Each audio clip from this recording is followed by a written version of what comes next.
crafty vet still has it as Brandon Royval with a split decision win over Tatsuro Taira. 47-48 and 48-47 times 2 gives him the split decision win. Also, Park Young with a split decision win over Brad Tavares. And so what do we take from this? One, Brandon Royval is still... I mean, it by the hair on his chinny chin chin, which I guess for me is a bit. But for him to be able to come out and outpoint Tara and get a victory there shows that I think that there is... I think rumors of his demise were a little bit exaggerated. And people just assuming that this young kid was going to come in and just blow right through him. I simply didn't believe that. So he still has something there in the tank.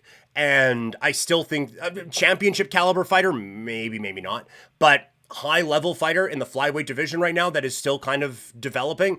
Yeah, I think he can be that. And for Park Young, it's a win. Brad Tavares has done a lot of losing, and he has been finished in a lot of different spots. And so again, to lose by split or to win by split decision and to not necessarily have that real big impactful moment, it just kind of feels like there were opportunities there for these young fighters this weekend to go out and kind of take the headlines, take that spotlight, and really drive home that, no, I'm someone to be watched in this next run here, this next year for the UFC. And instead, they're just like, well, it's a win. Oh, it's a close loss. It is what it is. That's not, I don't think what these guys, well, obviously it's not what they wanted.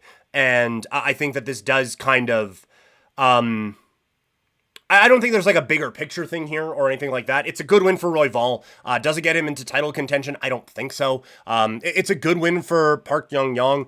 Does it get him into even, I think, top 15 consideration? Probably not. And at 33, like, it kind of just has to start going now for him. But it's a win coming off of a split decision loss, his first fight of the year. So that does kind of get you back on track a little bit for him, and now it's kind of onward and upward. So maybe that was just it all along. It was just get in the cage, get some fights in, and start to progress here a little bit and start to really push this thing forward in the middleweight division. But it was, like I said, I feel like this weekend was a little bit more...